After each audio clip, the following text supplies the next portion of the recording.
If you often feel buried under tasks, constantly delaying what truly matters, or ending your day exhausted but with little real progress, then Eat That Frog is exactly what you need. This isn't just another book on productivity. It's a straight talking, practical guide designed to get you moving, break the cycle of procrastination, and help you take charge of your time once and for all. Inside, you'll find 21 focused, actionable strategies. No fluff, no filler, just clear steps you can start using immediately to work smarter, finish faster, and stress less. The core idea is simple but powerful. Begin each day by handling your toughest, most important task, your frog. Do that, and the rest of your day becomes smoother, more productive, and far more rewarding. So if you're done with delays, distractions, and excuses, let's get started. It's time to stop waiting and start winning. It's time to eat that frog. Chapter 1: Set the Table. When I first began exploring what it truly takes to be productive and successful, I was overwhelmed, just like many others. I was drowning in a sea of tasks, appointments, and endless distractions. I would rush through my days, jumping from one thing to the next, yet at the end of each day, I felt frustrated because I hadn't made the progress I wanted. I was busy, but not productive. It was clear that working harder wasn't the answer. There had to be a better way. After years of observing top performers, reading extensively, and reflecting on my own experiences, I uncovered a fundamental truth. Everything starts with clarity. Before you can eat your biggest, ugliest frog, the task you dread but must do, you have to set the table. What does setting the table mean? Think about it this way. If you're going to sit down to a meal, you wouldn't just grab food randomly and shove it into your mouth. No, you prepare the table first. You decide what you're going to eat, you lay out the utensils, and you create an environment that makes the meal enjoyable and efficient. The same principle applies to your work and your life goals. If you don't know exactly what you want, if your goals are fuzzy or unorganized, then you will waste precious time reacting to distractions and chasing tasks that don't bring you closer to your true objectives. The most successful people I've studied all share one habit in common. They have clearly defined goals. They don't just hope for success, they write down exactly what they want. This clarity directs their focus and guides their daily actions. When you write down your goals, your mind automatically begins to look for ways to achieve them. Your subconscious starts working in your favor.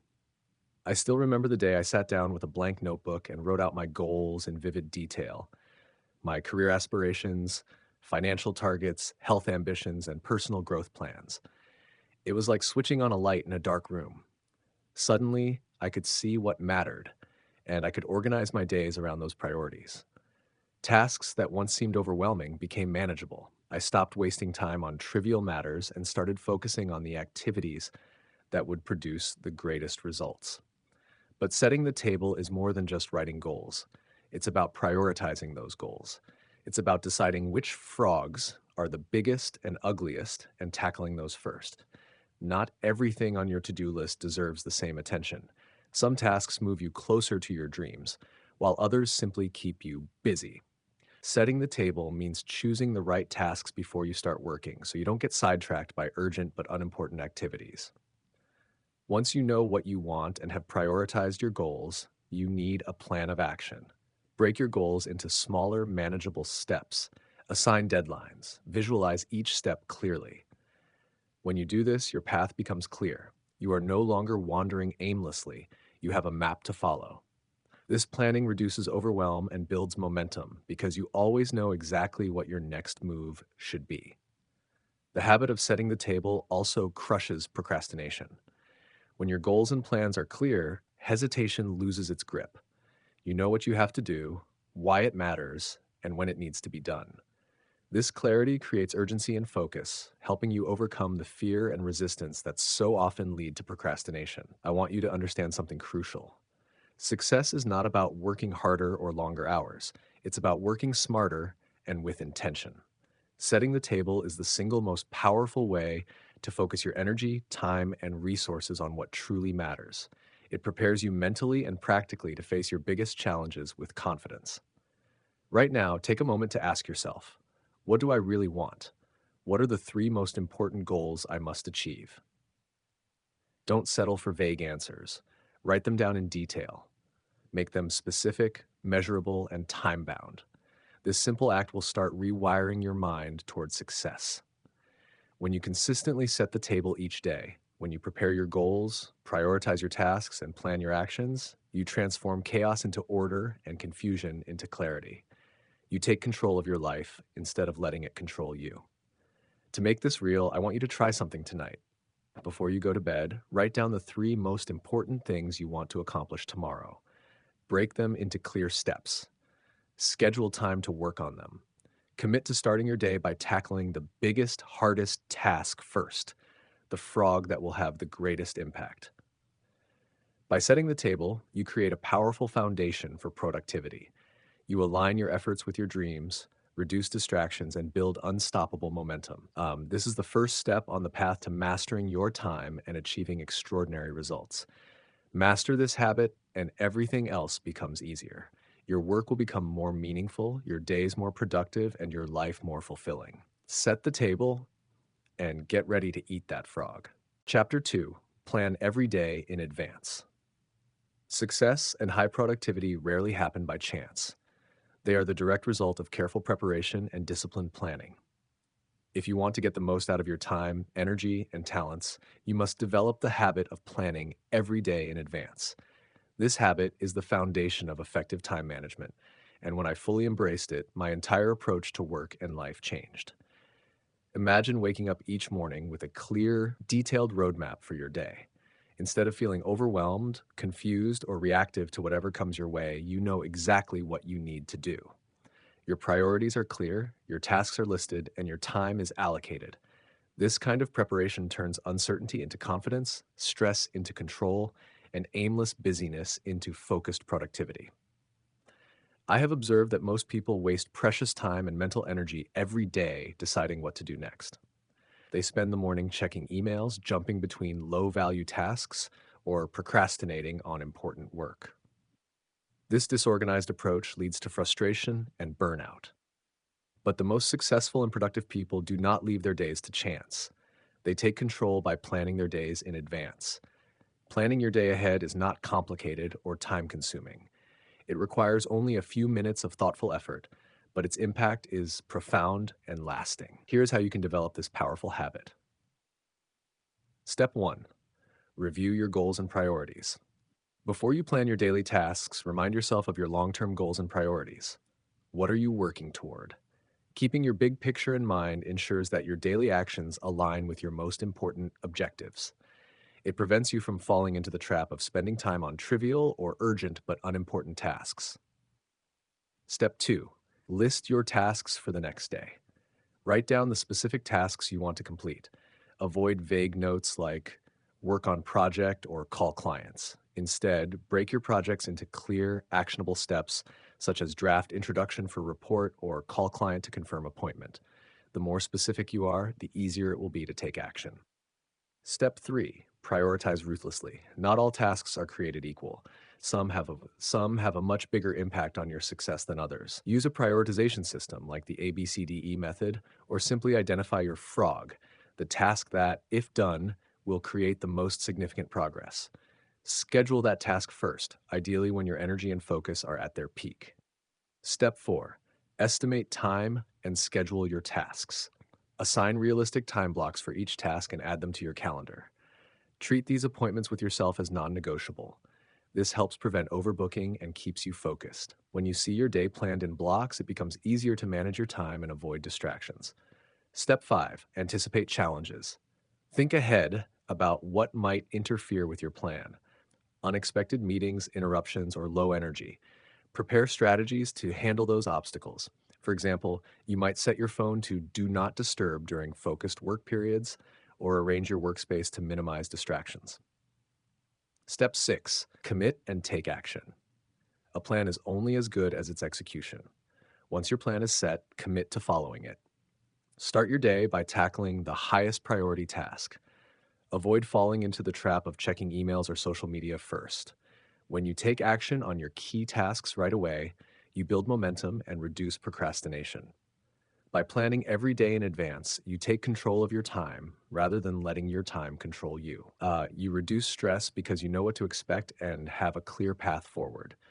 You increase your productivity by focusing on what truly matters instead of reacting to urgent but low value distractions. One thing I've learned is that this habit requires consistency.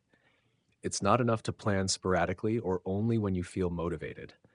Make it a daily ritual, either the night before or first thing in the morning. Over time, planning becomes automatic and your days become smoother and more productive. Remember, even the best plan is just a map. It can't guarantee smooth sailing, but it will keep you on course when challenges arise. It will help you avoid wasted time, prevent overwhelm, and keep your energy focused on your highest priorities. To make this habit real, tonight, before you go to bed, take 5 to 10 minutes to write down your plan for tomorrow. Identify your 3 to 5 most important tasks, prioritize them, and schedule your time. Commit to following this plan and watch how your productivity soars. When you plan every day in advance, you become the master of your time. You stop drifting and start directing. You turn your goals into actionable steps and your ambitions into daily victories. This simple yet powerful habit is a game changer, and once you adopt it, nothing will hold you back from achieving your dreams. Start today. Plan your day before it begins. Prepare your roadmap for success. The difference this habit makes will surprise and empower you. Chapter 3. Apply the 80-20 rule to everything. Over the years, I've come across countless productivity techniques, but none has had as profound an impact on my life and work as the 80-20 rule, the Pareto principle. At first glance, it sounds almost too simple to be true. About 80% of your results come from just 20% of your efforts.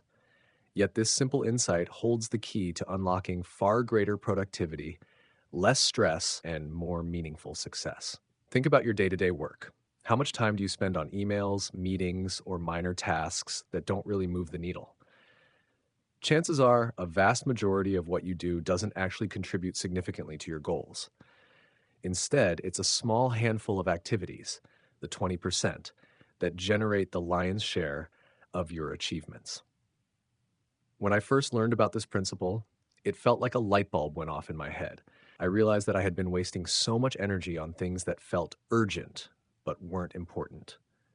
Like many people, I fell into the trap of being busy for the sake of busyness, confusing activity with progress. But real progress comes from focusing on the vital few tasks that truly matter. Applying the 80-20 rule means identifying those high-impact activities and giving them your full attention. It means stepping back, being honest, and asking tough questions. Which tasks are driving most of my results? Which ones am I doing just because they're routine or because I feel I have to? Are there things I can delegate or eliminate entirely? This process can be uncomfortable at first because it forces you to confront how much time you may be wasting, but it's also incredibly freeing. One example from my own experience. Early in my career, I tried to do everything myself, answering every email, attending every meeting, trying to please everyone. It left me exhausted and overwhelmed. When I applied the 80-20 rule, I started to see that just a few clients and projects were responsible for the majority of my income and impact. I shifted my focus to those and either delegated or cut out the rest. My productivity soared and my stress plummeted. This principle doesn't just apply to work, it works everywhere, in relationships, learning, even health. Think about the people who add the most value to your life, or few habits that contribute the most to your well-being. By identifying and prioritizing these, you can multiply your happiness and success. But applying the 80-20 rule isn't about being lazy or avoiding work. It's about working smarter and focusing your energy where it truly counts. It's about quality, not quantity. Once you know your vital few, dig deep and do those things exceptionally well. That's where excellence lives. Here's a practical way to get started. Take a look at your past week or month. List out everything you did. Then highlight the tasks or activities that gave you the biggest returns, whether that's revenue, progress toward a goal, learning, or personal satisfaction. Those highlights are your 20%. Make a plan to spend more of your time on similar activities going forward. And just as importantly, find ways to reduce or delegate the rest. You might feel resistance at first. Letting go of tasks or saying no to requests can be tough. But remember, every minute you spend on low value activities is time taken away from what could make a real difference. Learning to say no is part of mastering this rule. As you make this shift, you'll notice something remarkable. Not only will your productivity improve, but your work will feel more meaningful. You'll stop running on a treadmill of endless tasks and start moving forward with purpose. Your energy will go further and you'll experience less burnout. The 80/20 rule is more than a productivity hack.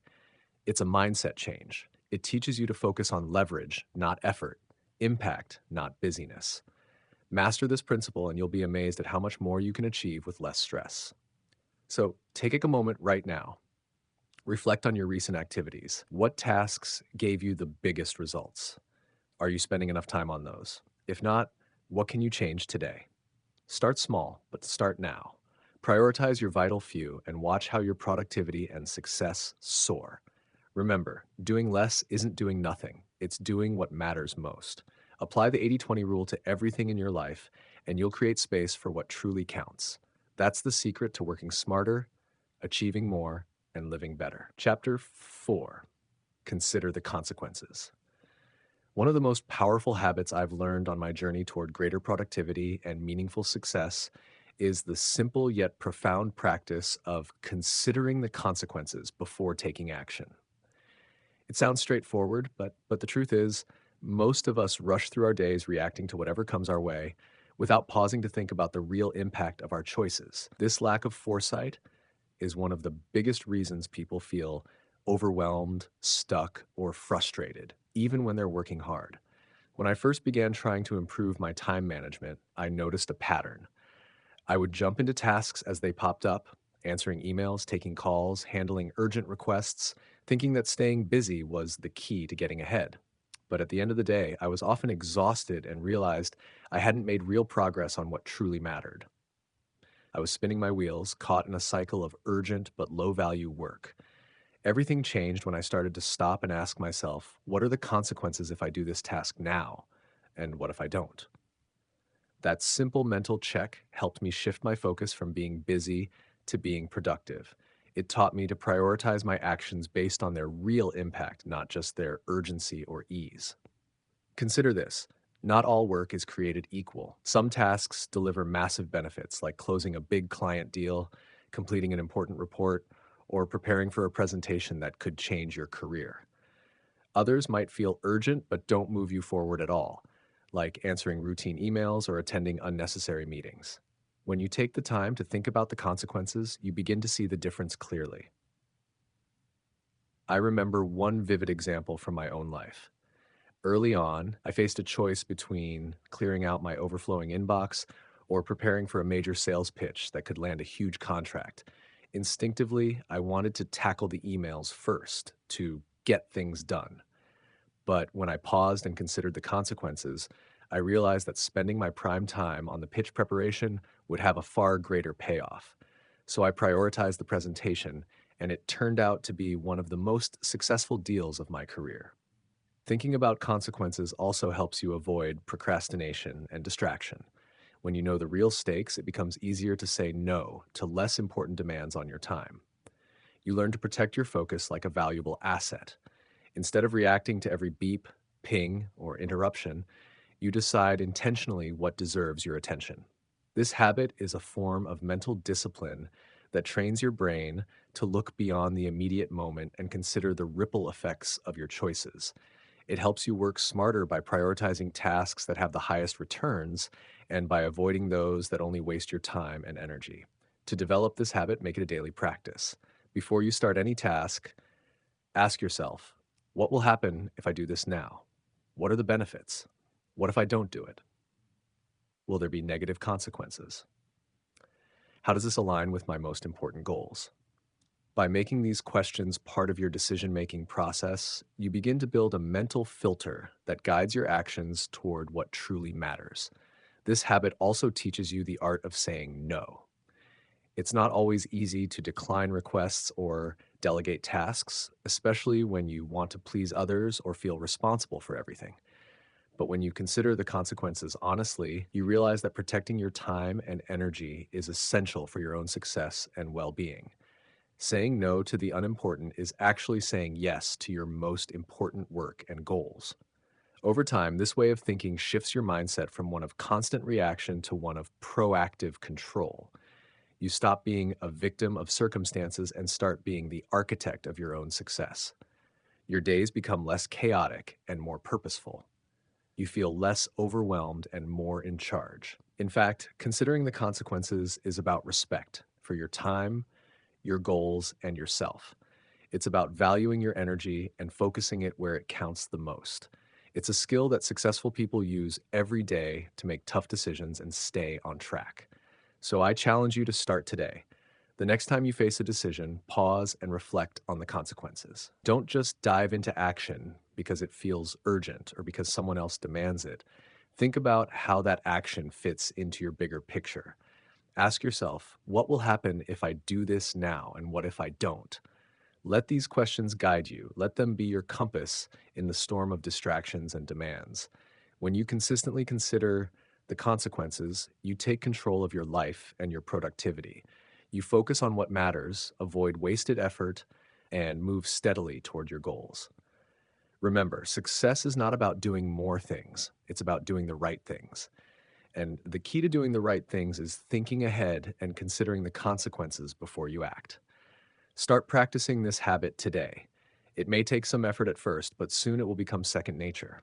And once it does, you'll wonder how you ever managed without it. Chapter 5. Practice creative procrastination. Procrastination gets a bad rap, and for good reason. It's often blamed as the enemy of productivity, the silent killer of dreams, and the reason so many people never reach their potential. But here's a truth that most people miss. Procrastination isn't the problem. It's how you handle it that matters. Everyone procrastinates. Even the most successful, disciplined people do. The difference is they don't let procrastination control them. Instead, they practice what I call creative procrastination. When I first began my journey to improve my productivity, I struggled with procrastination just like you. I tried beating myself up for putting things off, thinking I needed to eliminate procrastination completely. But that only led to guilt and frustration. Eventually, I realized that procrastination is a natural human behavior. Our brains are wired to avoid pain and seek pleasure, so delaying unpleasant or difficult tasks is normal. The real question is, how can you manage your procrastination in a way that works for you?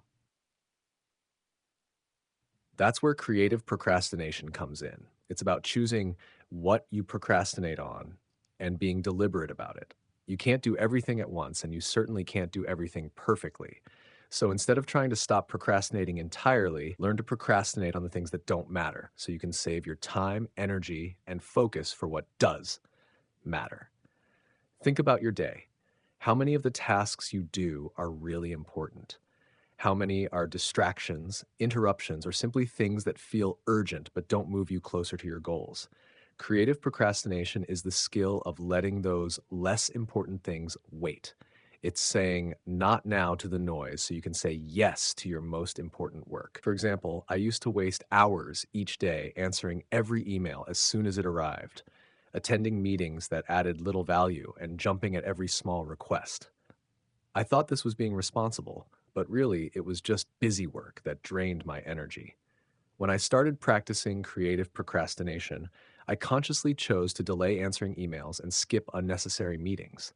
I focused instead on my most important projects, my biggest frogs. The difference was enormous. I got more done, felt less stressed, and made real progress toward my goals. Creative procrastination isn't about laziness or avoidance. It's a strategic decision to prioritize your time and energy. It means being honest with yourself about what really matters and having the courage to say no to everything else, even when it's uncomfortable. Here's how you can start practicing creative procrastination.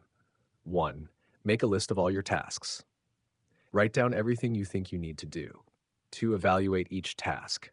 Ask yourself, does this task move me closer to my key goals? Is it important or urgent? What will happen if I delay or skip it?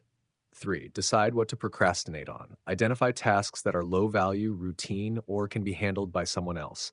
Choose to delay, delegate, or drop these tasks. 4. Protect your focus time.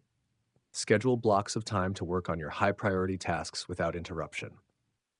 5. Use procrastination as a tool. When you feel the urge to procrastinate, redirect it towards something that matters. If you can't tackle your biggest task right now, work on a smaller important task instead. 6. Be okay with imperfection. Not every task needs your best effort or immediate attention. Learn to let go of perfectionism and focus on progress. Creative procrastination frees you from the trap of trying to do everything at once. It helps you manage your limited resources, your time, energy, and attention, so you invest them where they count. Over time, this habit builds momentum, reduces overwhelm, and increases your productivity. Remember, trying to eliminate procrastination completely is like trying to stop your mind from wandering. It's natural to get distracted or to want to avoid unpleasant tasks. The goal isn't perfection, it's smart management. By practicing creative procrastination, you're no longer a victim of your urges to delay work. Instead, you become a master of your time, choosing deliberately where to focus and where to let go. This mindset shift is what separates highly effective people from those who struggle. So, starting today, embrace procrastination, but do it creatively. Look at your to do list and decide what you can put off without harm. Delay or delegate the trivial tasks. Focus your energy on the few tasks that will move you forward. Let creative procrastination become your secret weapon for working smarter and achieving more. Try it, and you'll be surprised how much more you accomplish and how much less stressed you feel. Chapter 6. Use the ABCDE method continually. If you want to take real control of your time, energy, and productivity, there's no better tool I've found than the ABCE method. It's simple, intuitive, and brutally effective. What makes it so powerful is that it forces you to make clear, intentional decisions about what deserves your attention and what doesn't. When I started using this method every single day, it transformed how I worked and how much I accomplished. Here's the core idea. Every task on your to-do list needs a priority rating, a letter that tells you how important it is relative to everything else. This simple categorization gives you a clear hierarchy to follow so you never waste your time on things that don't matter. Let me break down the ABCDE system for you. A, tasks. These are the must-do tasks. They are absolutely critical. If you don't complete an A task, there will be serious consequences. These are your biggest, ugliest frogs, the tasks that directly affect your success, your job, your health, or your most important goals. Missing or delaying these could mean lost income, missed deadlines, damaged relationships, or stalled progress. B tasks. These are should-do tasks. They're important, but not as urgent or critical as A tasks. If you don't do a B task, the consequences are mild or temporary. B tasks still deserve your attention, but only after all A tasks are finished. C tasks. These are nice to do tasks. They have no real consequences if you don't get to them. Maybe they're fun, social, or pleasant extras, but they don't move the needle. Spending time on C tasks without finishing A and B tasks first is a recipe for procrastination disguised as busyness. D tasks. These are tasks you can delegate. They need to be done, but not necessarily by you. Delegation is a huge productivity multiplier if done right. By offloading D tasks, you free your time for your highest priorities. E tasks. These are tasks you can eliminate. They're distractions, time wasters, or unnecessary obligations that add no real value. Learning to eliminate E tasks is key to freeing up space for what matters. Once you assign these letters, your day gains clarity. You don't just work through a random list, you work through a prioritized, structured plan. Start with your A tasks and don't move to B tasks until all A's are complete. This disciplined approach builds momentum and keeps you focused on what produces the greatest results. When I first started using the ABCD method, I was skeptical. It seemed too simple to be effective, but the real magic lies in consistent daily use. Make it a habit to write your task list and assign ABCDE priorities, ideally the night before or first thing in the morning. Then follow the order without exception. One of the biggest challenges is being honest with yourself. It's tempting to label everything as A because it all feels urgent or important, but that's where you have to develop the skill of ruthless prioritization. Ask yourself tough questions. What are the real consequences of not doing this? Does this task move me closer to my most important goals? Can it be delegated or dropped? Answering these helps you trim your list and focus on your highest impact work. For example, in my own schedule, I rarely have more than one or two true A tasks per day. These might be writing a critical proposal, preparing for a presentation, or making a key business decision. Everything else waits until those are done. This focus has saved me from burnout and increased my results dramatically. The ABCDE method also tackles procrastination head on. When you clearly identify your A tasks, you remove the guesswork about what to do first. You know exactly where to start, even if the task feels difficult or unpleasant. This clarity cuts through hesitation and fuels progress. Another benefit is that the method helps you manage your energy better. You naturally tackle the most important work when your focus is sharpest, usually earlier in the day, and save less critical tasks for later or delegate them. To begin using the ABCDE method, 1. Write down everything you need to do. 2. Assign a letter A, B, C, C, D, or E to each task. 3. Prioritize your list based on those letters. 4. Work strictly in order. Finish all A tasks before moving on to B, and so forth. 5. Delegate D tasks whenever possible. 6. Eliminate or postpone E tasks indefinitely. Make this process a daily ritual. The more you practice, the more natural it becomes. Over time, this habit creates a powerful framework for managing overwhelm, staying focused, and getting meaningful things done. Remember, not all tasks are created equal. The ABCD method ensures your time is spent on the right things. It turns chaos into clarity and busy work into results. Start today. Prioritize like a pro. Use the ABCD method continually, and watch how your productivity, focus, and success soar. Chapter 7. Focus on key result areas. If you want to stop spinning your wheels and start making real progress, you must focus on what I call your key result areas, often abbreviated as KRAs. These are the handful of crucial areas in your work or life that have the biggest impact on your overall success. Focusing on KRAs means you're not just busy, you're productive, intentional, and moving the needle where it counts most. When I began my career, I often found myself overwhelmed by a mountain of tasks and responsibilities. I worked long hours, but by the end of the day, I felt exhausted and uncertain if I had made any meaningful progress. I was scattered, trying to juggle everything at once. Then I discovered the concept of key result areas, and everything changed. Instead of trying to do it all, I identified the few core areas where my efforts truly made a difference. That shift from doing many things to focusing on the right things catapulted my effectiveness and results. Every role, job, or life situation has its own set of KRAs. These are the areas you must master to be successful. For example, a salesperson's KRAs might include prospecting new clients, closing deals, and maintaining customer relationships. A student's KRAs might be attending lectures, completing assignments, and preparing for exams. A business owner's KRAs could involve product development, marketing, and financial management. No matter what you do, you can identify your own KRAs, the critical few areas where your input produces the most valuable output. Here's the problem many people face. They get caught up in urgent but unimportant activities, or they spend time on what's easy and pleasant rather than what's essential. This leads to wasted effort, frustration, and burnout. Focusing on your key result areas means you cut through the noise. You concentrate on what really matters and let go of the rest. How do you do this? Follow these steps. 1. Identify your key result areas. Take a step back and list out the main responsibilities or activities that drive your success. These should be the areas that have the biggest impact on your goals and outcomes. If you're unsure, ask yourself, what are the things I must do to succeed? What areas am I ultimately judged on? 2. Evaluate your current performance. Be honest about how you're doing in each KRA. Are you giving these areas enough attention? Are you excelling or struggling? This evaluation helps you spot weaknesses and strengths so you know where to focus your improvement efforts. 3. Set clear goals for each area. Decide what success looks like in each KRA. Set measurable goals or milestones. This gives you direction and a way to track progress. 4. Prioritize your KRAs daily. Once you know your KRAs, you must protect your time and energy for them. Make these areas your top priorities every day. Resist the temptation to get distracted by less important tasks or emergencies. 5. Allocate time and resources. Schedule focused blocks of time to work on your KRAs. Whether it's deep work sessions, learning new skills, or strategic planning, give these areas your best energy.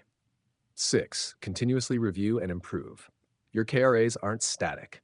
Regularly assess your progress and adapt. Look for ways to improve your skills, processes, and effectiveness in these key areas. Focusing on your key result areas brings clarity and purpose to your day.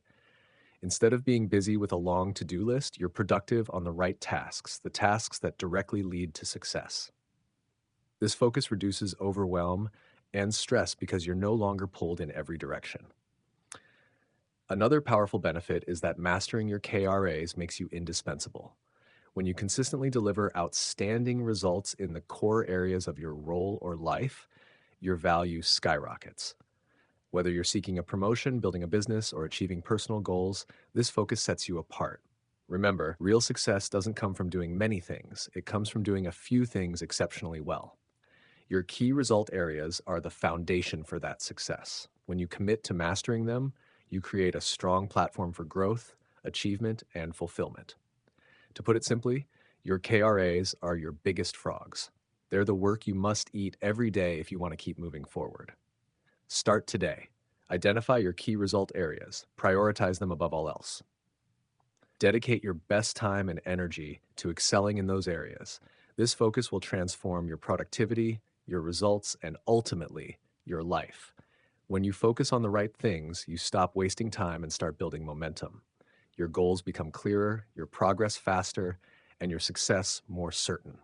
That's the power of focusing on key result areas, one of the most important productivity habits you can develop. Chapter 8, The Law of Three.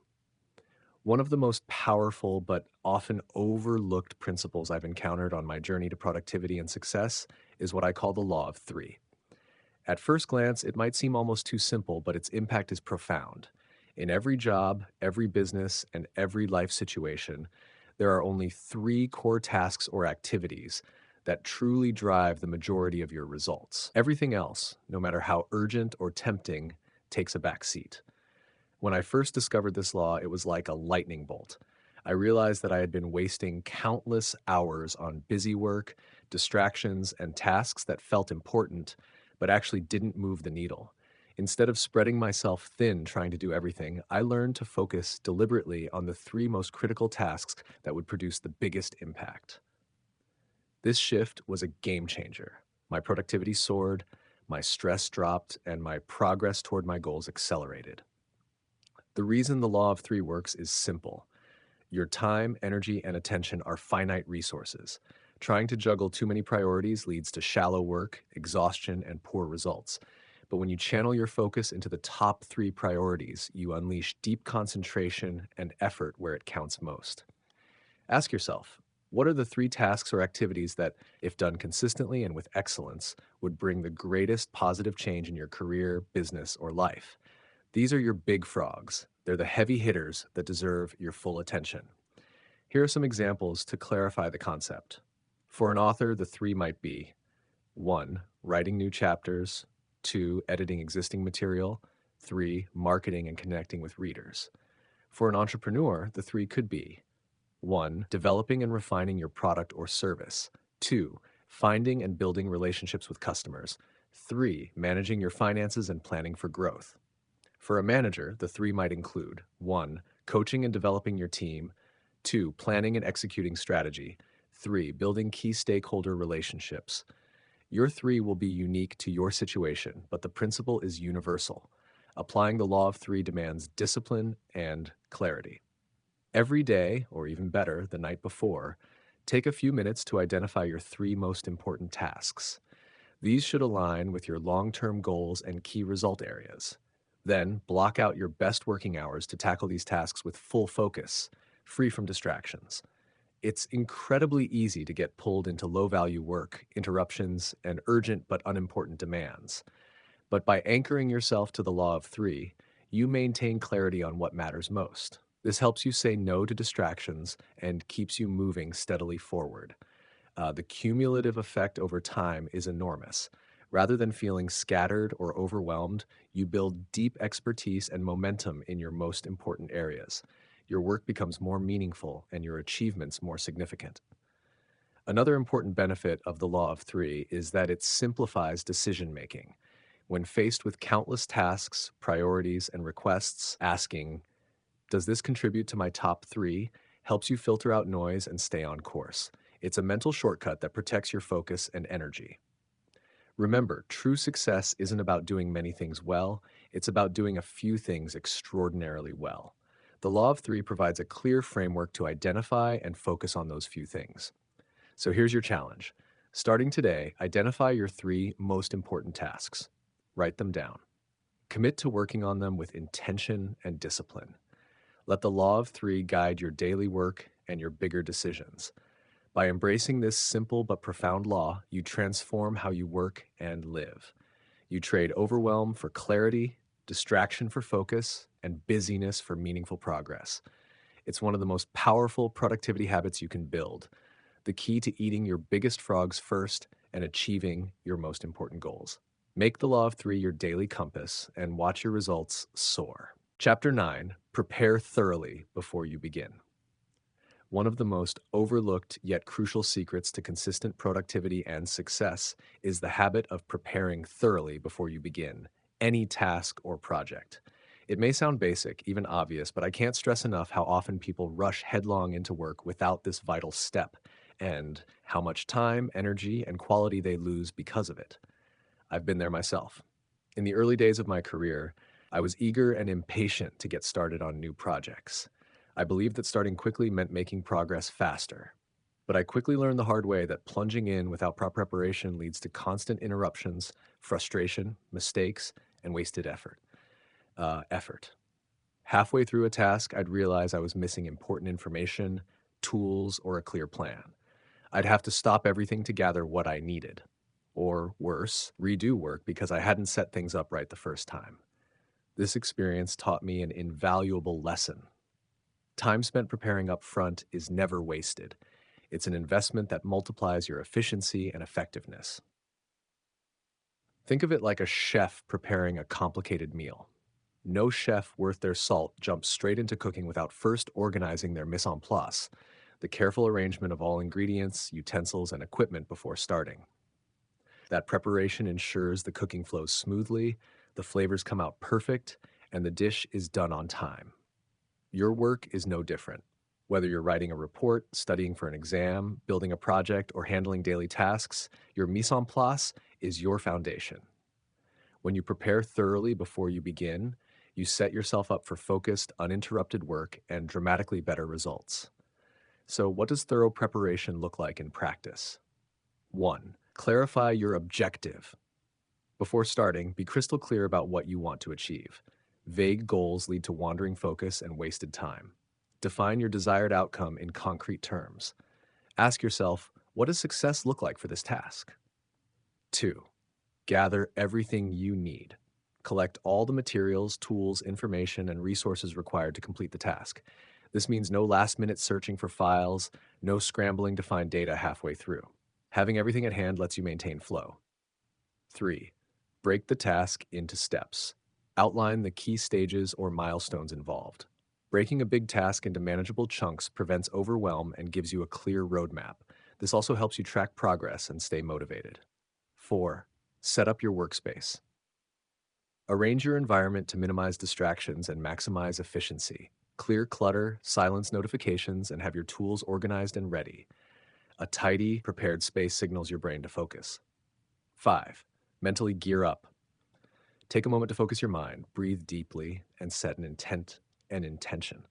Mentally preparing primes you for sustained concentration and energy. It's like warming up before exercise. The benefits of this preparation habit are enormous. When you start your work fully prepared, you enter a state of flow faster and stay there longer. You work more efficiently, make fewer mistakes, and produce higher quality outcomes. Interruptions drop dramatically because you aren't stopping to gather missing pieces or rethink your approach. Moreover, preparation helps reduce procrastination. When a task feels daunting or confusing, it's often because you haven't prepared enough.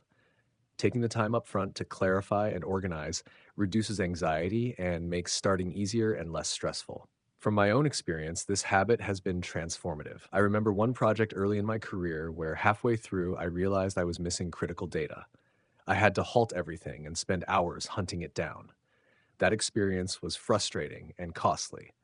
After that, I committed to preparing thoroughly before I began any significant work, and my productivity, confidence, and results soared.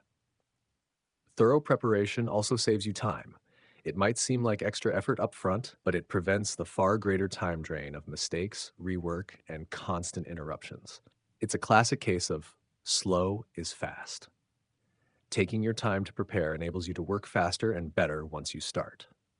In summary, preparing thoroughly before you begin is a foundational habit for anyone who wants to get serious about productivity and results. It lays the groundwork for focused, effective work and helps you eat your biggest frogs with less struggle and more success.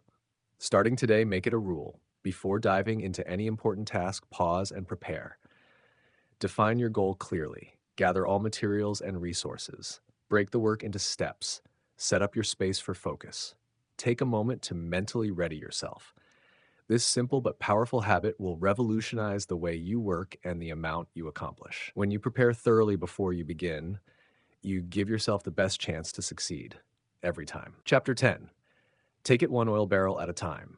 When faced with a huge, daunting task, it's easy to feel overwhelmed, paralyzed, or tempted to put it off altogether. Big goals and massive projects can seem like impossible mountains to climb, and that's where many people get stuck.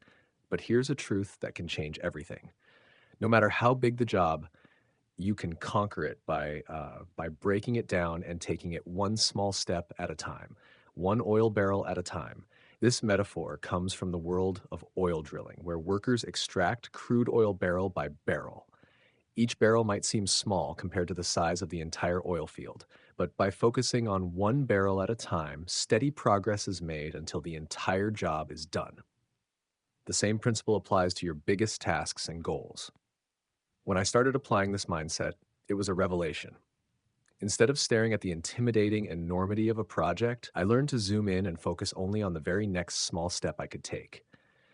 This shift helped me overcome procrastination, reduce anxiety, and build momentum. Before I knew it, those tiny, consistent actions added up to major accomplishments. Here's why taking it one oil barrel at a time works. 1. It makes the impossible manageable.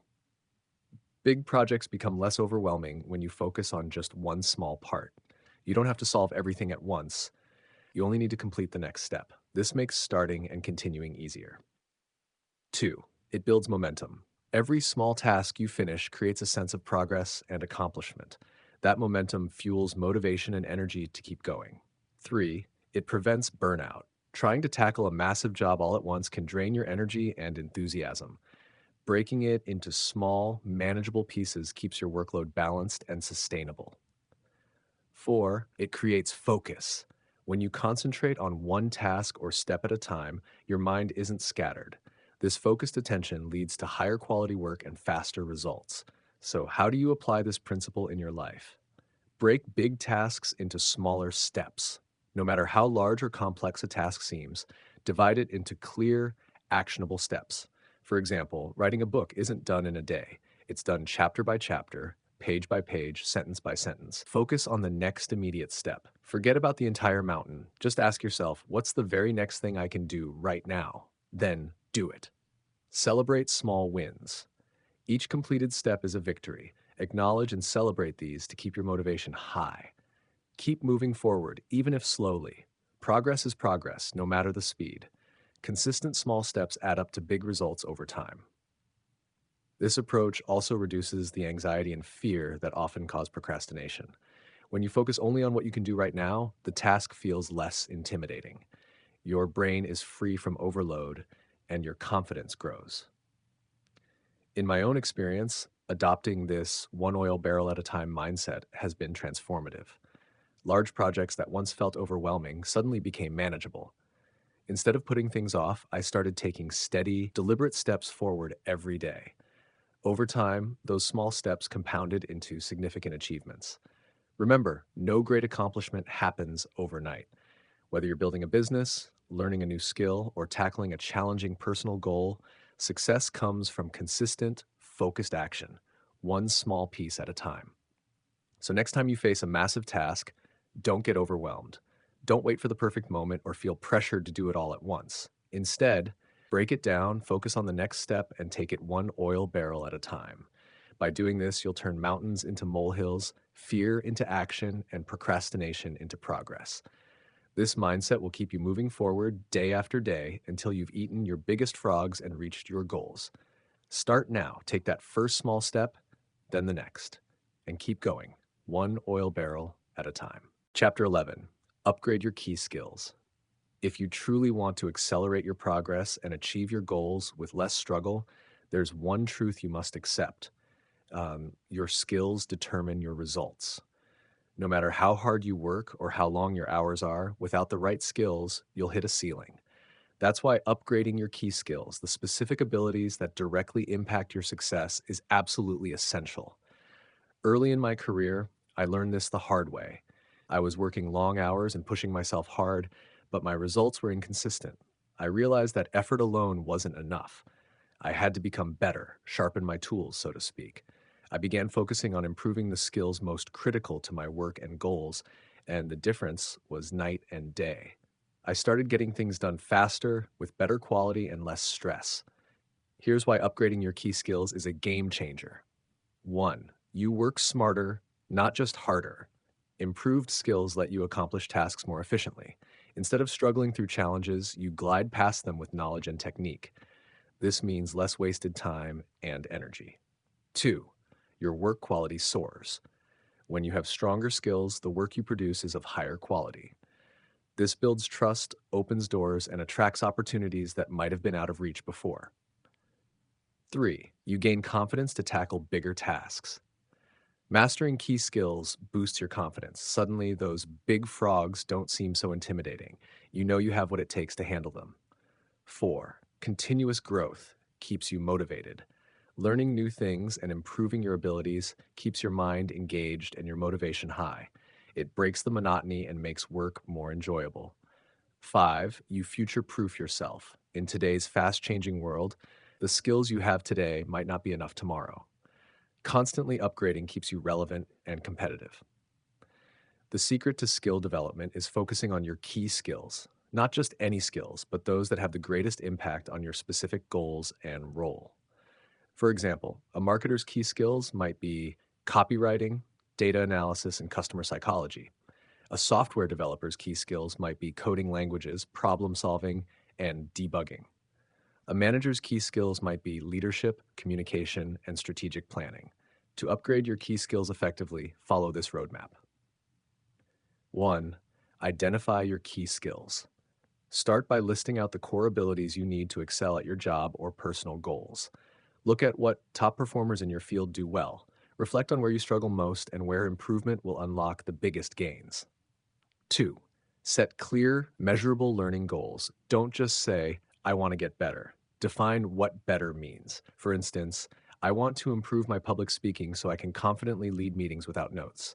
Setting specific goals helps you focus your learning efforts. 3. Create a learning plan. Decide how you will develop these skills. Will you take online courses, read books, find a mentor, or practice deliberately? Schedule regular, dedicated time for learning. 4. Practice deliberately and consistently. Skill improvement isn't passive. It requires focused, intentional practice. Break down complex skills into smaller parts and work on them systematically. Push yourself just outside your comfort zone. 5. Seek constructive feedback. Find people who can give you honest, helpful feedback. It's the fastest way to spot blind spots and improve. Use criticism as a tool for growth, not as a setback. Number 6. Apply your skills immediately. Learning alone isn't enough.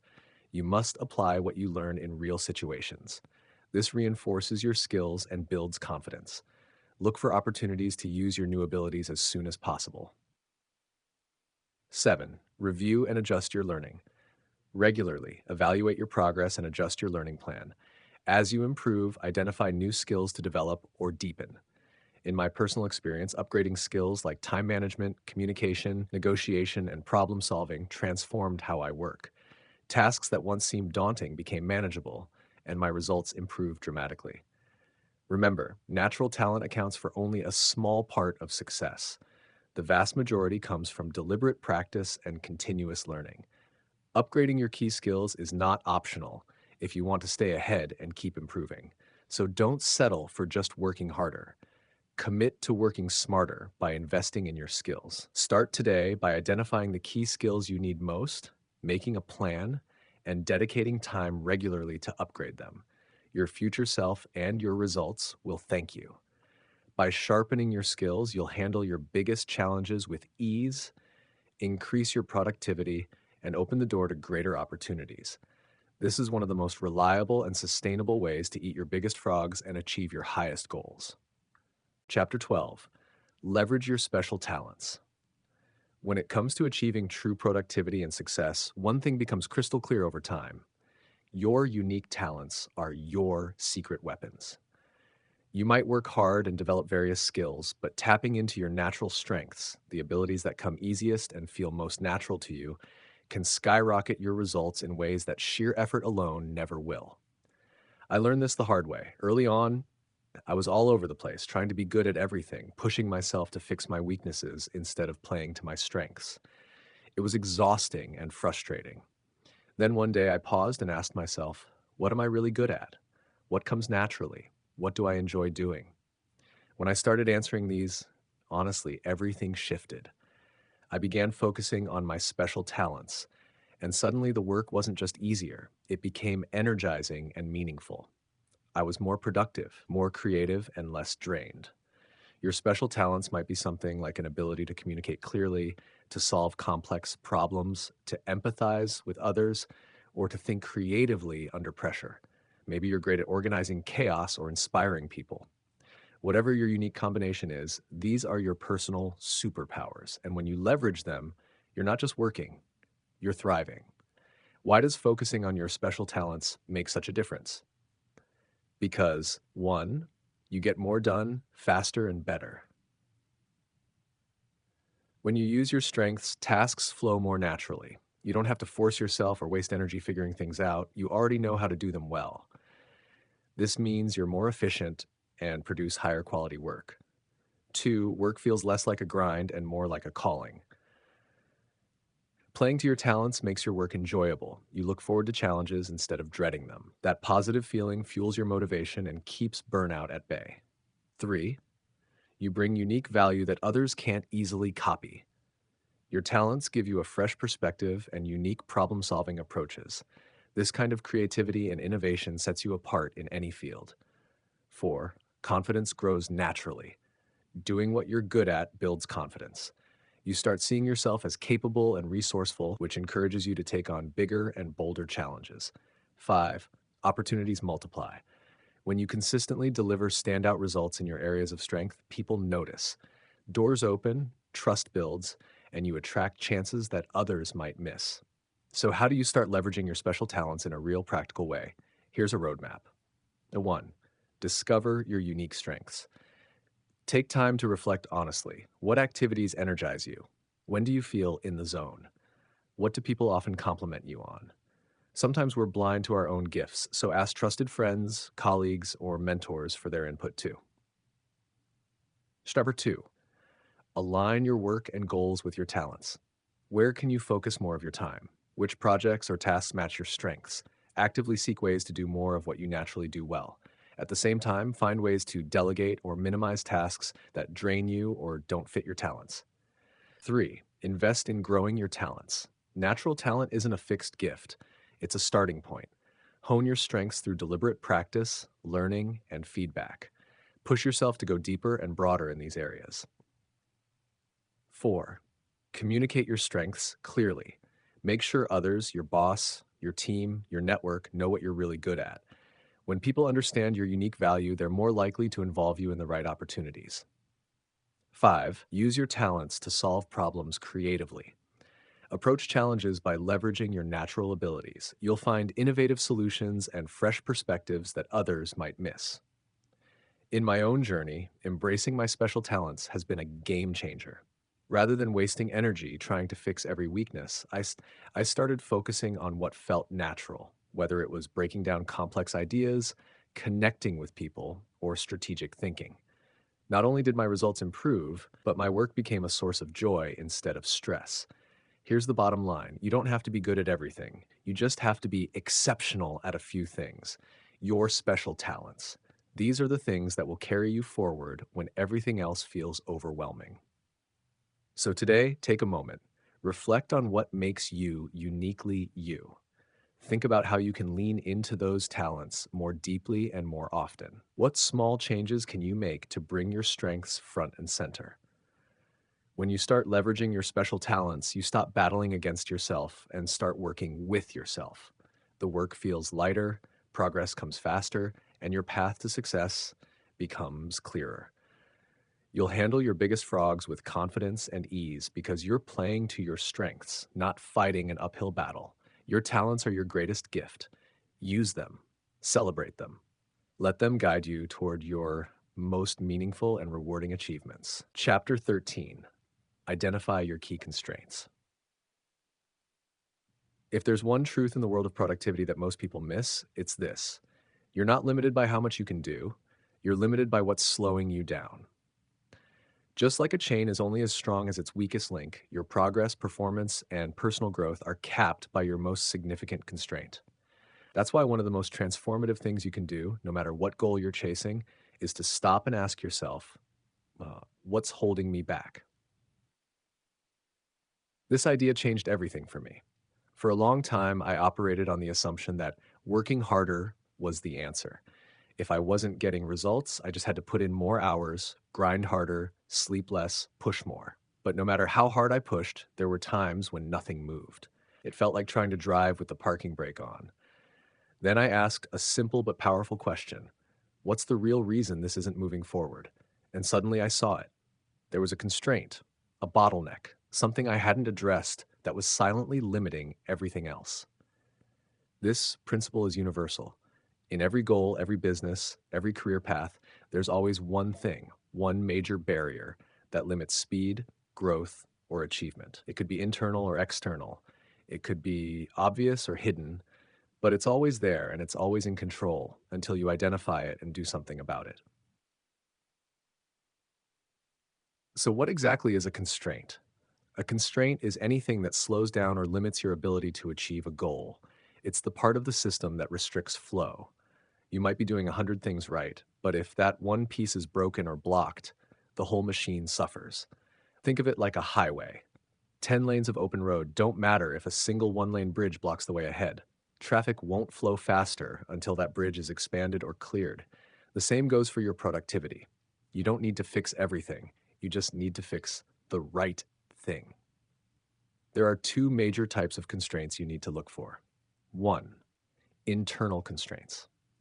These are within you. They include lack of skill or knowledge, fear of failure or rejection, poor habits like procrastination or distraction, low self-confidence or imposter syndrome, weak time management, limiting beliefs: I'm not good at this isn't possible for me. Internal constraints are often the hardest to admit, but they're the most powerful. Why? Because you have control over them. You can learn a new skill, you can change a habit, you can challenge your thinking. But first, you have to be brutally honest with yourself. Part 2: external constraints. These come from outside of you: limited resources, money, time, tools, dependency on others, a slow coworker, an absent boss, unclear instructions, bureaucracy or outdated systems, lack of support, training, or infrastructure. External constraints might seem harder to fix, but they're often easier to identify. Once you know what's blocking you, you can work around it, ask for help, find alternatives, or change direction. How do you find your key constraint? You start by asking the right questions: honest, direct, no fluff questions. What's the single biggest reason I'm not making progress right now? What's the one thing that, if solved, would unlock everything else? Where am I stuck and why? What's slowing me down the most? What do I keep avoiding because it feels uncomfortable or hard? Then you listen, you reflect, you dig deep. Often, the real constraint is not what you think it is. You might say, I don't have time, when in reality, you don't prioritize. You might say, I don't know how, when the truth is, you haven't even tried to learn. Or you say, I'm too busy, when really, you're busy doing the wrong things. Another powerful method is to look at your past. When was the last time I felt stuck? What was the thing that finally helped me move forward? What patterns do I keep repeating? And sometimes you need an outside perspective. A mentor, coach, or trusted friend can often see things that you can't. They can point out the blind spots, the weaknesses you overlook, the habits you excuse, the truths you avoid. Once you find your constraint, everything changes. Suddenly, you're no longer fighting the wrong battles. You stop wasting energy fixing things that aren't broken. You focus all your effort, your strategy, your willpower on the one thing that matters most. And when you do that, progress can be rapid. It's like clearing a blockage in a pipe. The flow returns instantly. But here's the thing, this isn't a one-time exercise. Your key constraint can change over time. As you grow and improve, new bottlenecks will appear. That's why high performers, elite athletes, and top leaders constantly reevaluate. They're always asking, what's holding me back now? This mindset of constant analysis and adjustment is what keeps them evolving. Let me be clear, identifying your key constraint is not always comfortable. It requires humility. It requires honesty. It might shine a light on something you've avoided for a long time. But if you want true growth, it's necessary because your next breakthrough is hiding behind your biggest bottleneck. So here's your challenge today. Take 10 minutes. Shut off the noise. Grab a pen and paper and ask yourself, what's holding me back right now? Be honest. Don't sugarcoat. Write down the answer. Then circle it. That's your focus. That's your breakthrough point. Fix that and watch how fast everything else starts to move. Because success isn't about doing everything right. It's about doing the right thing next. And that starts with identifying your key constraint. Chapter 14, put the pressure on yourself. If there's one thing that separates high achievers from everyone else, it's this. They don't wait for pressure, they create it. They don't wait for someone to give them a deadline, to tell them to move faster, or to give them permission to act. They set the standard themselves and hold themselves to it. They don't need a manager breathing down their neck, a looming deadline, or the fear of failure to get things done. Why? Because they've learned one of the most powerful productivity secrets of all. External pressure is helpful, but internal pressure is unstoppable. Let's face it, we live in a world full of distractions. Notifications, social media, endless to-do lists, vague goals, and even well-meaning people around us can scatter our focus.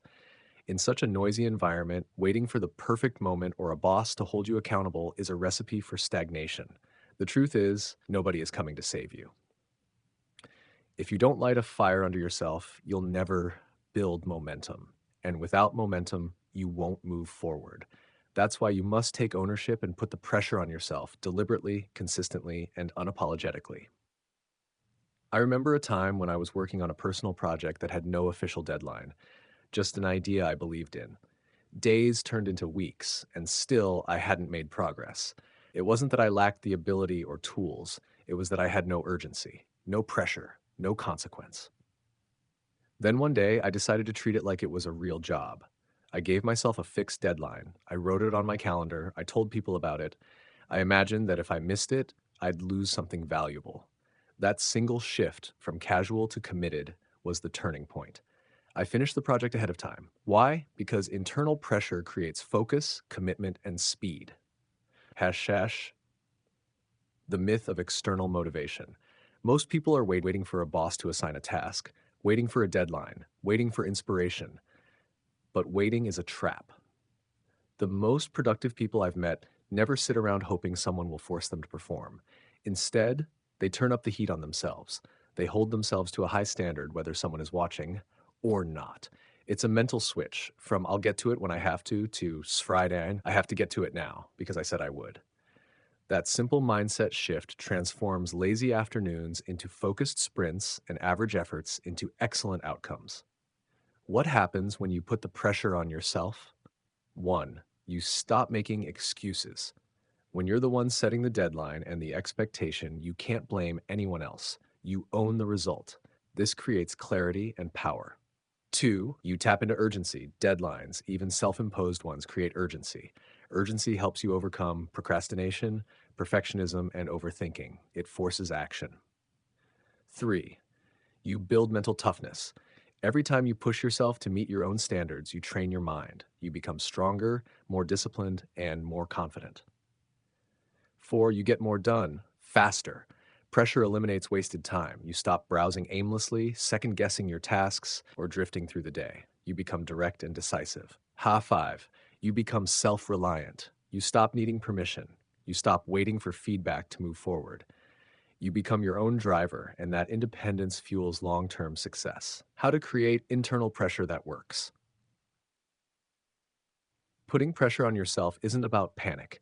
It's not about beating yourself up or creating anxiety. It's about building intentional urgency, the kind that energizes you and keeps you sharp. Hamaner. 1. Set short, firm deadlines. Don't just say, I'll finish it soon. Say, I'll finish this by today at 4 p.m. Write it down.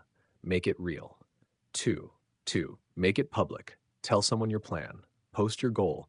Email a friend with an update deadline. Public pressure strengthens private discipline. 3. Use the fake boss technique. Imagine your dream boss is watching everything you do. How would you behave? Would you scroll endlessly? Would you delay decisions? Probably not. Act accordingly. Our 4. Visualize consequences. Even if there's no real-world penalty, imagine one. If you don't complete this today, you'll miss an opportunity. You'll disappoint someone. You'll slow your momentum. Let that pressure move you.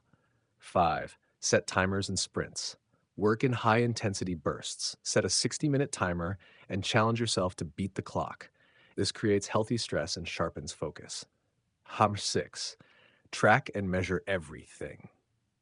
You can't pressure yourself if you don't know where you stand. Measure your progress daily. Seeing numbers climb or stall adds fuel. 7. Create mini consequences. Can't finish by 6 p.m.? No movie tonight. Missed your writing goal? No snacks after dinner. Hold yourself accountable with rules. Self-pressure leads to self-mastery. When you take full control of your time and standards, you unlock a version of yourself that's leaner, faster, and more focused than ever before. You no longer need a system to push you. You become the system. This isn't about being harsh with yourself. It's about taking full responsibility. You become the one who decides the pace, sets the tone, and raises the bar. The truth is, the world is filled with people who could do great things, but never do. But never do, because they wait. They wait for pressure to come from the outside. Meanwhile, the people who win, the ones who actually build, create, succeed, they turn inward and say, let's go. So today, stop waiting. Don't wait for a crisis. Don't wait for a deadline. Don't wait for someone else to hold you accountable. Be the person who doesn't need to be pushed. Be the person who pushes themselves. Put the pressure on, and then watch how fast you rise. Chapter 15, maximize your personal powers. One of the greatest realizations you can ever come to is this: you are your most valuable asset. Your body, your brain, your energy, and your mental focus are the real tools that determine how much you can do, how fast you can do it, and how well you perform under pressure. If you want to be productive, not just busy, but truly effective, you must take care of the engine behind it all: you. This chapter is about learning to maximize your personal power so you can operate at your best every single day. I've seen it over and over again. People who are intelligent, driven, and capable burn themselves out because they ignore the basics. They run on caffeine and 5 hours of sleep. They skip meals, skip exercise, and sit for 10 hours straight, hoping their willpower alone will carry them through. But productivity isn't just mental. It's deeply physical. Your performance depends on your energy levels, your health, and how well you manage your physical and emotional resources. You can have the best strategies in the world, but if you're constantly tired, stressed, and foggy, you won't execute them well. Your brain needs fuel. Your body needs rest. Your emotions need recovery. That's not weakness. It's how high performers stay in the game long term. Your productivity is tied to your energy. Forget the myth that time management is just about squeezing more into your calendar. The real secret is energy management. You don't need more hours in the day. You need to make the hours you have count. And that only happens when you're mentally sharp, emotionally balanced, and physically strong. Ever notice how much faster you work when you feel great? How clearly you think when you're well rested? That's no accident. You do better work when your personal powers are high. That's why you must protect them like a prized possession. 5 core areas to maximize your personal powers. 1. 1. Sleep, your brain's power source. Sleep is not a luxury, it's a necessity. Lack of sleep dulls your concentration, slows your decision making, and drains your creativity. Aim for 7 to 8 hours of good sleep each night. Turn off screens before bed. Create a routine. Your sleep is your body's way of rebooting and sharpening your mind. Under 2, nutrition. Fuel for focus. What you eat directly affects how you think. A junk-filled diet leads to crashes, fatigue, and poor concentration. Focus on real, whole foods. Plenty of water, lean proteins, vegetables, and healthy fats. Keep sugar low. Stay hydrated. When your body is fueled properly, your brain works better. Hatch 3. Exercise movement for momentum. You don't need to be an athlete, but your body needs to move. Regular exercise increases your energy, boosts your mood, and improves mental clarity. Even a 20-minute walk can reset your brain. Make movement a non-negotiable part of your day. 4. Emotional state. Guard your mood. Your emotions affect your productivity more than you realize. Stress, anxiety, or unresolved conflict drain your energy. Practice mindfulness. Take breaks. Breathe deeply. Protect your mental peace. Create a work environment that supports focus, not chaos. And 5. Mental focus. One task at a time. Multitasking weakens your effectiveness. True mental power comes from deep work, uninterrupted, focused time on one important task. Schedule your peak hours for your most difficult work. Turn off distractions. Give your brain the space to focus deeply. Know your natural rhythms. We all have natural rhythms, times of day when we feel most energized. Some people are sharp in the morning, others come alive at night. Pay attention to your patterns. When are you at your best? Do your most important work during those windows and save routine tasks for when your energy dips. Don't fight your nature, optimize around it.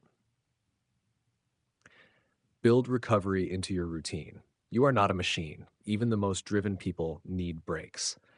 High performance is not about working endlessly. It's about working intelligently with strategic recovery. Take short breaks every 60 to 90 minutes. Step away, move your body, rest your eyes. Take one full day off each week to disconnect completely. Your brain needs downtime to restore creativity and drive. Be ruthless about energy leaks. What drains you? What people, habits, or tasks leave you mentally exhausted? Identify them and reduce or eliminate them. Protecting your energy is just as important as managing your time. Cut out the small things that steal your focus and leave you feeling depleted. You are the asset. Let this sink in. Your energy, health, and clarity are worth more than any single task on your to-do list. If you don't take care of yourself, your productivity will always suffer. But when you maximize your personal powers by honoring your sleep, fueling your body, moving daily, protecting your emotions, and focusing deeply, you become unstoppable. You don't need to hustle until you crash. You need to take care of yourself like a high-performance athlete training for the long game. That's how you eat bigger frogs, achieve more in less time, and enjoy the process along the way. So stop treating self-care like a bonus and start treating it like a strategy. Because when you maximize your personal powers, you multiply the value of every hour you work. So you are your most important tool. Sharpen it, fuel it, protect it, and use it to build the life you want. Chapter 16, Motivate Yourself into Action. At some point in every journey, whether you're chasing a goal, building a business, writing a book, studying for exams, or simply trying to improve yourself, you'll hit a wall. That wall might be fatigue, fear, doubt, boredom, or just that heavy feeling that says, not today. It happens to all of us. But what separates those who achieve great things from those who give up or stall is not talent or luck. It's this simple truth. Successful people don't wait for motivation, they create it. They don't rely on external forces to light their fire. They've learned to reach deep inside and motivate themselves into action. This is one of the most important skills you can ever develop because the world isn't always going to push you. Some days, no one will call to check in. No one will remind you of your deadlines. No one will applaud your effort or nudge you to keep going. On those days, it's just you. And you have two choices: sit back and drift, or stand up and drive yourself forward. Let me be blunt. Waiting for motivation is a trap. It's one of the biggest lies we tell ourselves. I'll start when I feel ready. But the truth is, readiness rarely comes before action. If you wait to feel energized or inspired, you might wait forever. Motivation isn't the cause of action, it's often the result of it. I learned this the hard way. There were times I had big dreams but no movement. I told myself I'd begin when the timing felt right, when I had more energy, when life was less hectic, but time slipped by and nothing changed. Then one day I made a decision, not to wait, but to move anyway. I sat down, started small, and something clicked. As soon as I made progress, even just a little, the energy came. I wanted to do more. That's when I realized the truth. Action leads to motivation, not the other way around. Think about it. Have you ever dreaded starting something, like cleaning a room, writing a paper, or going to the gym, but once you began, it became easier? You got into it. You started feeling better, more focused, even a little proud. That's momentum, and it's one of the most powerful motivators you have access to. The trick is to do something, anything, to get the ball rolling. Start small, start messy, just start. Another key to self-motivation is clarity. If you don't know exactly what you're trying to do, or more importantly, why you're doing it, you'll struggle to take action. Your brain resists vague goals, but give it something clear, something emotionally meaningful, and you'll start to feel the pull. Ask yourself, what am I really trying to achieve? Why does this matter to me? Who will I become if I keep going? What will it cost me if I stop? These aren't just fluffy questions, they're fuel. They remind you that this work, this effort, isn't just a task, it's a step towards something you care about deeply. When your reason is strong, motivation becomes automatic. When it's weak, no trick or technique will last. And don't underestimate the power of progress. Motivation thrives on momentum. It doesn't need to be massive. Even checking one item off a list, writing one page, studying for 10 focused minutes. Those tiny wins matter. They send a message to your brain, we're doing this. And that feeling is addictive. You want to keep going, not because someone told you to, but because you can see it working. But here's the truth. Motivation will still fade sometimes. That's life. So don't build your entire system on emotion.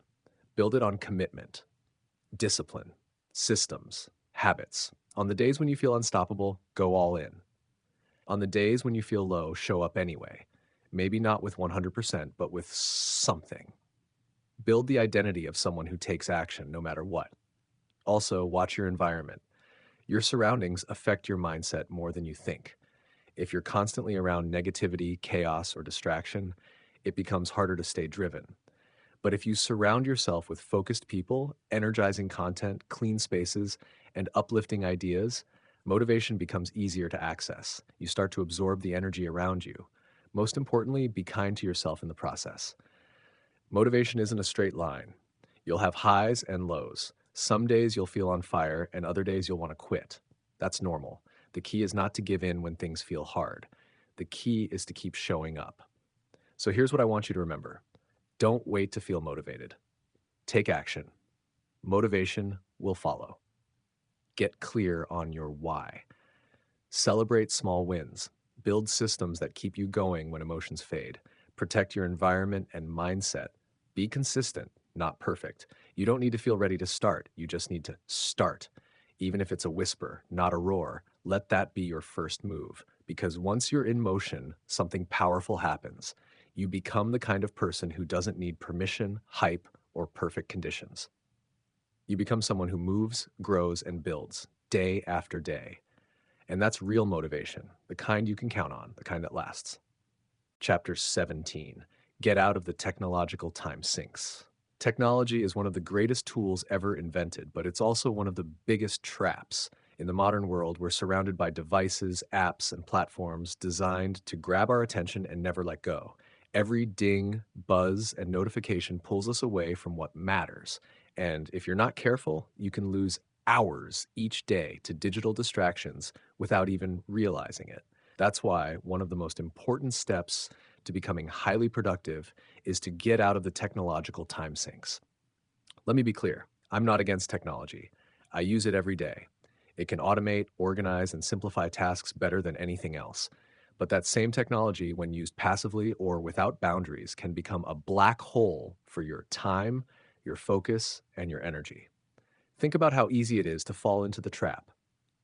You sit down to check one email, and 30 minutes later, you've answered five unimportant messages, clicked three links, scrolled through news updates, and ended up watching a random video. Or you glance at your phone to take a break and find yourself still scrolling 45 minutes later. These time sinks don't just steal your time, they shatter your focus and leave you mentally scattered. The worst part? You often don't even feel like you're wasting time because you're busy. You're clicking, typing, reacting. But busy is not the same as productive.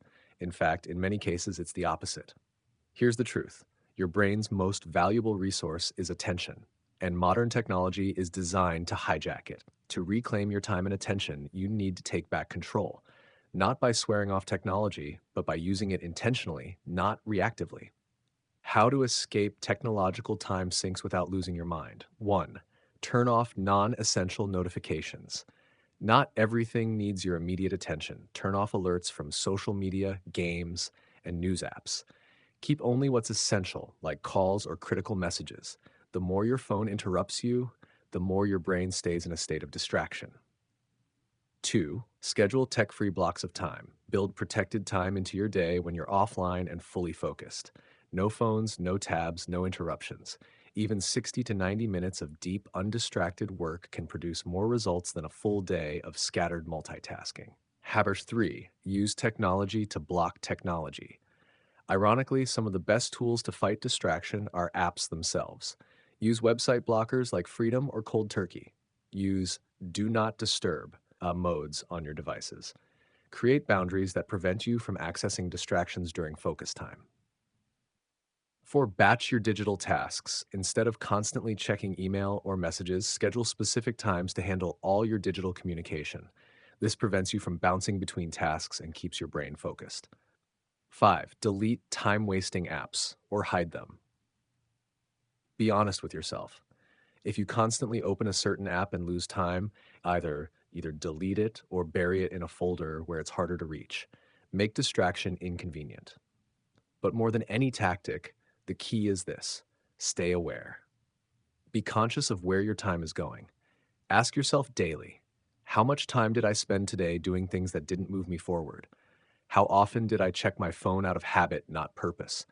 How did I feel after spending time on that app or website, better or worse?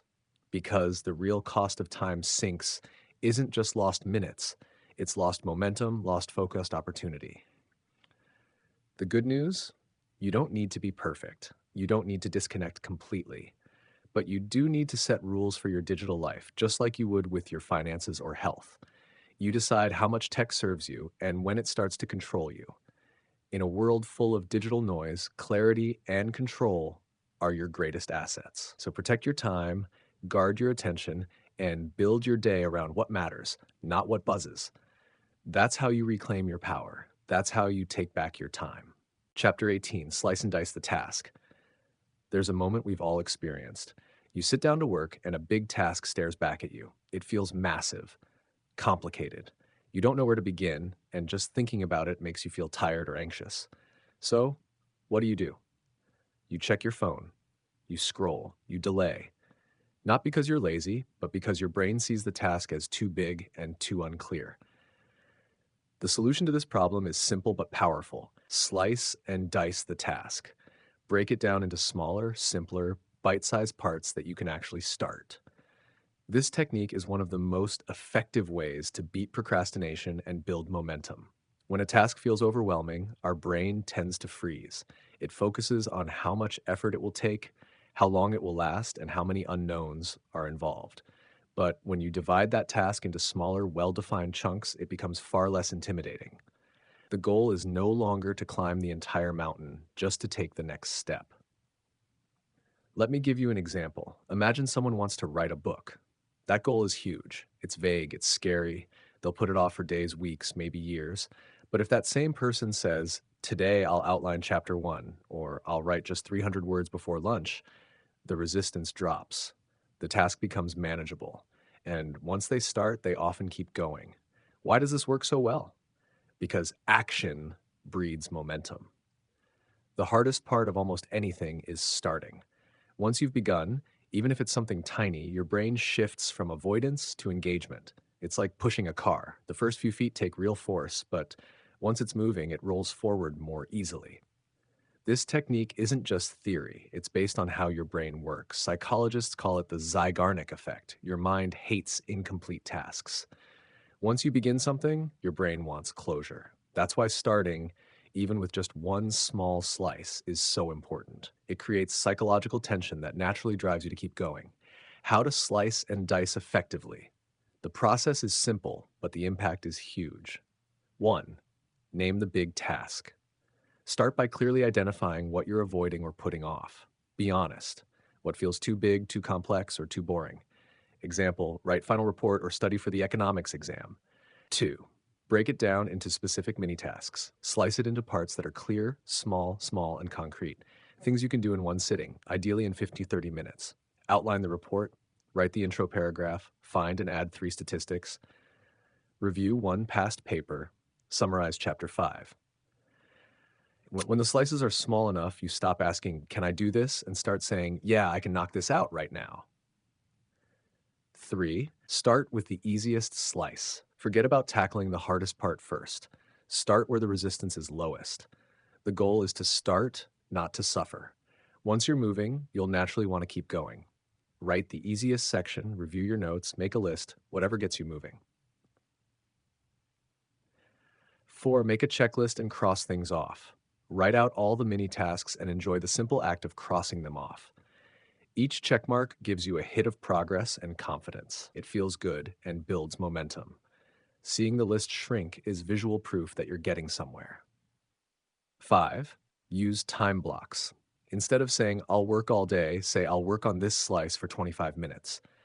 Use a timer if it helps. The time limit lowers resistance and adds a sense of urgency. You don't need to finish the whole thing, you just need to chip away at it. Why slicing works in the real world. Let's say you're trying to clean your apartment. That vague goal, clean the apartment, feels heavy. But what if you break it down? Empty the trash, wipe down the kitchen counters, fold laundry, vacuum the bedroom, organize one drawer. Suddenly, the impossible becomes possible.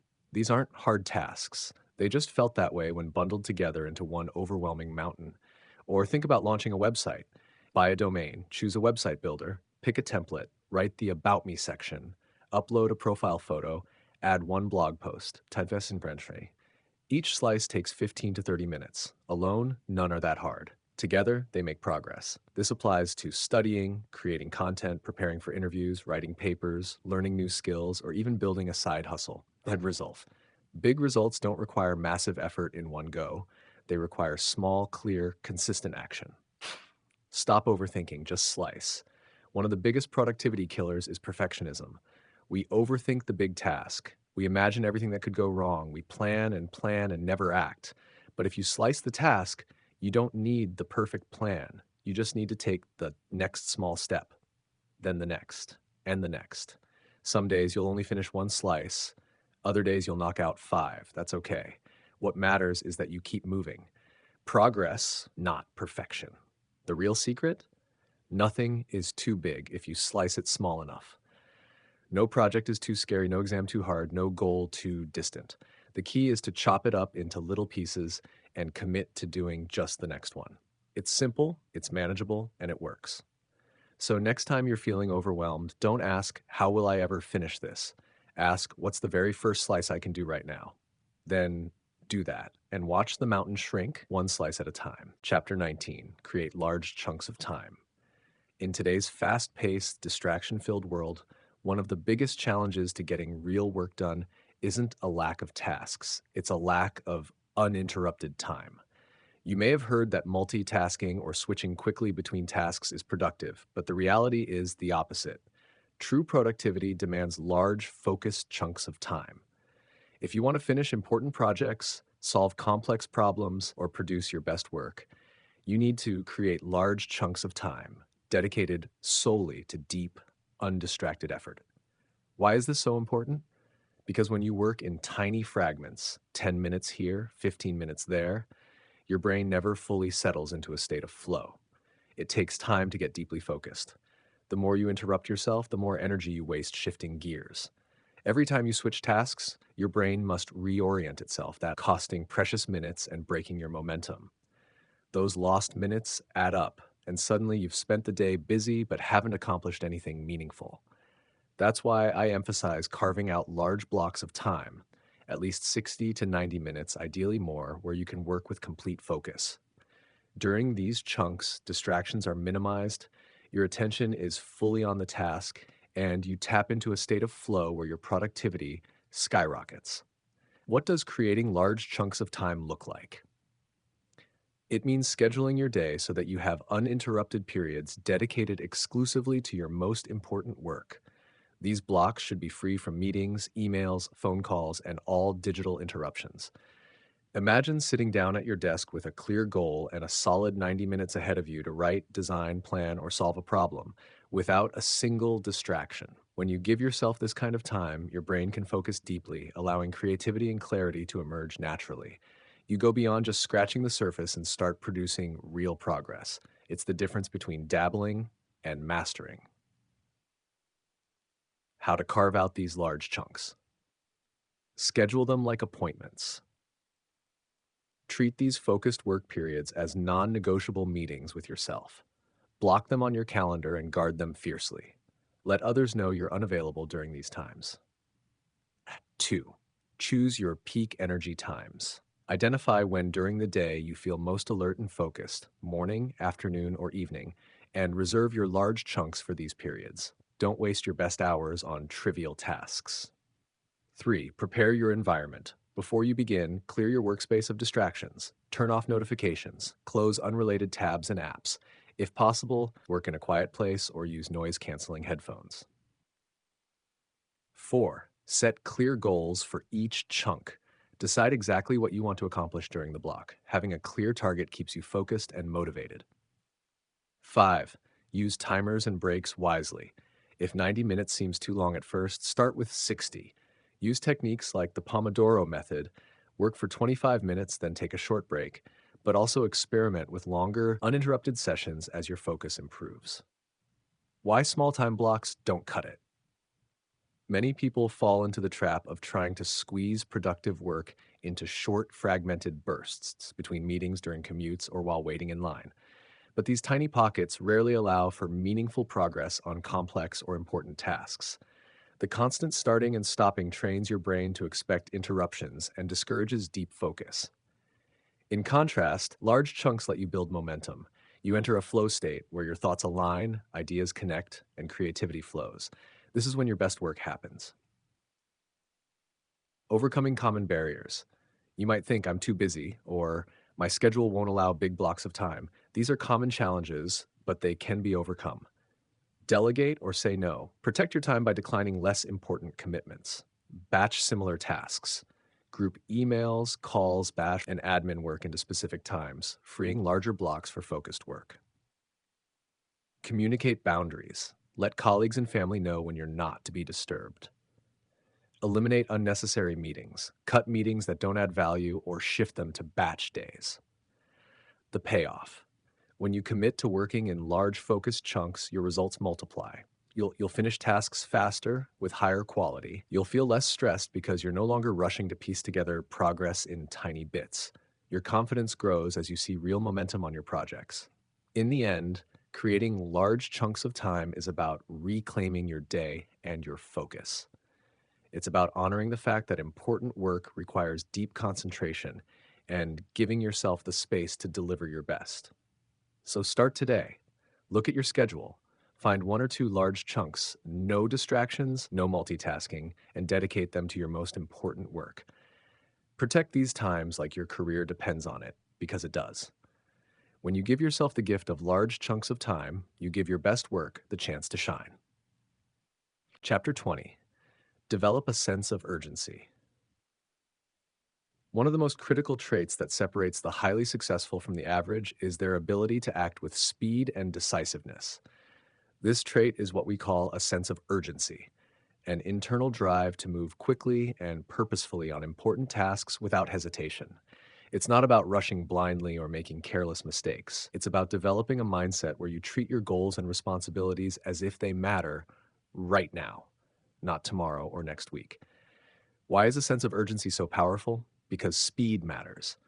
In any endeavor, whether it's work, study, or personal projects, those who act promptly get ahead. They avoid the traps of procrastination and indecision that stall others.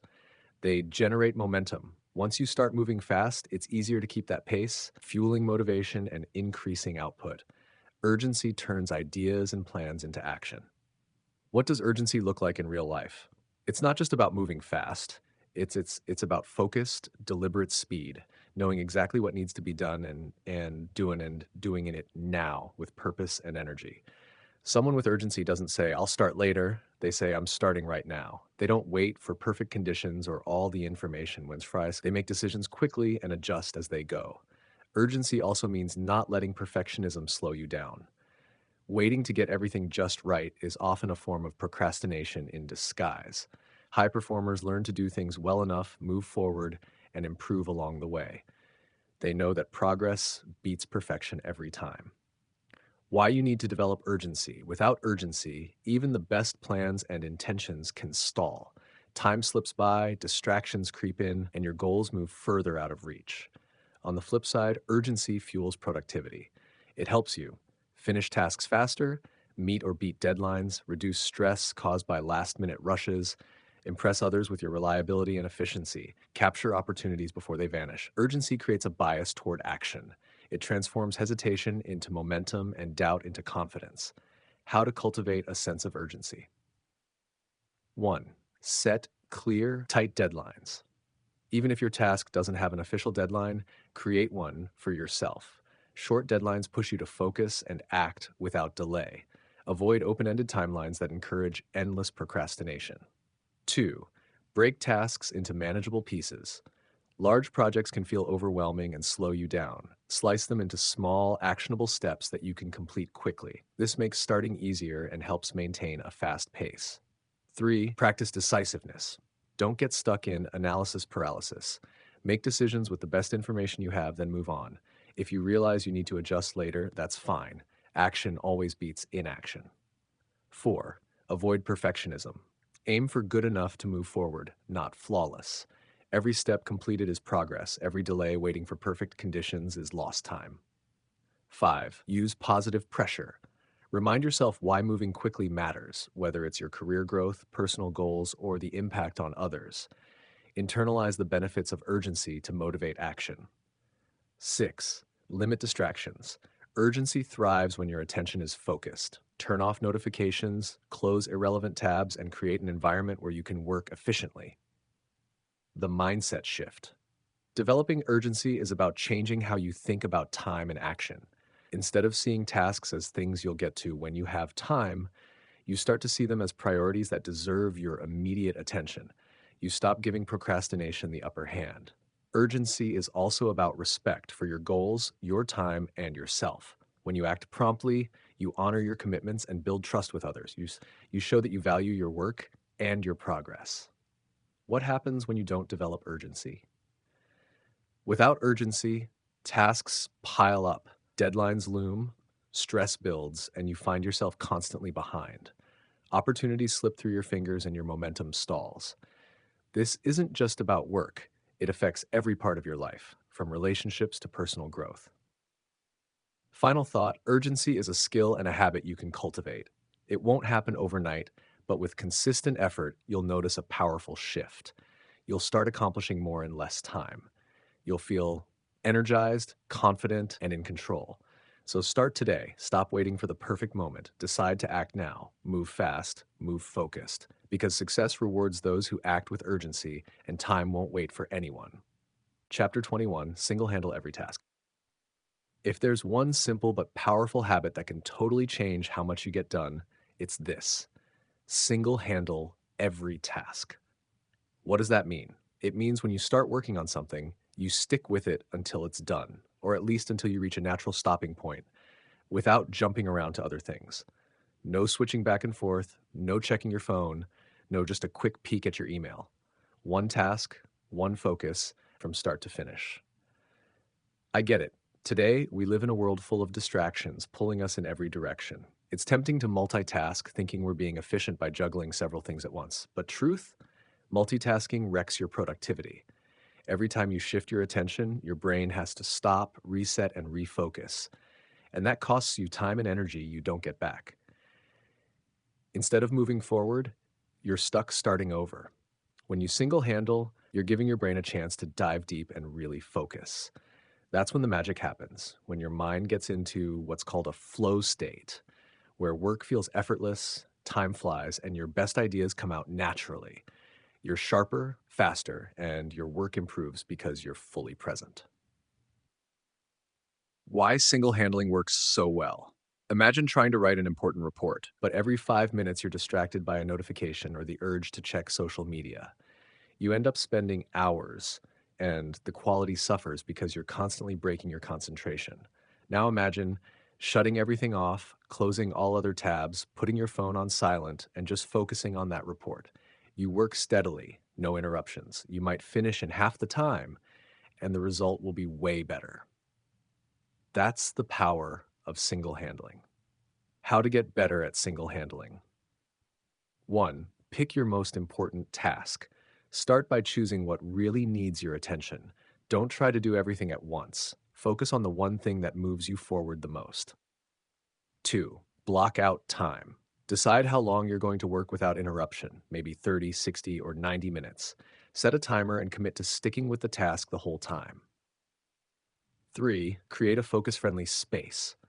Turn off notifications, close unnecessary apps, clear your workspace.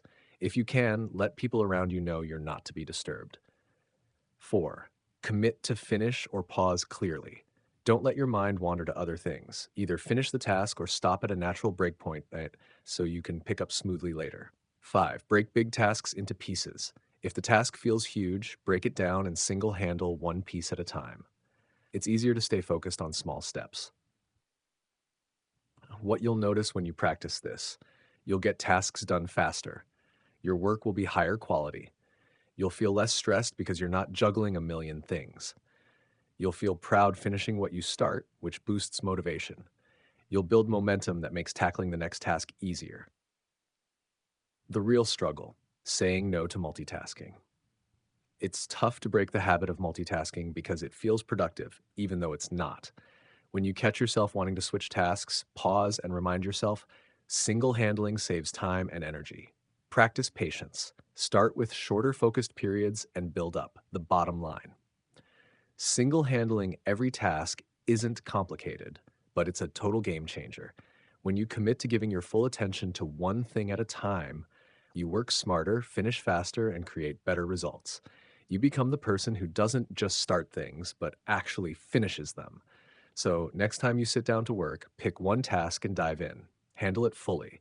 Don't let distractions pull you away. You'll be amazed how much smoother and more satisfying your day becomes.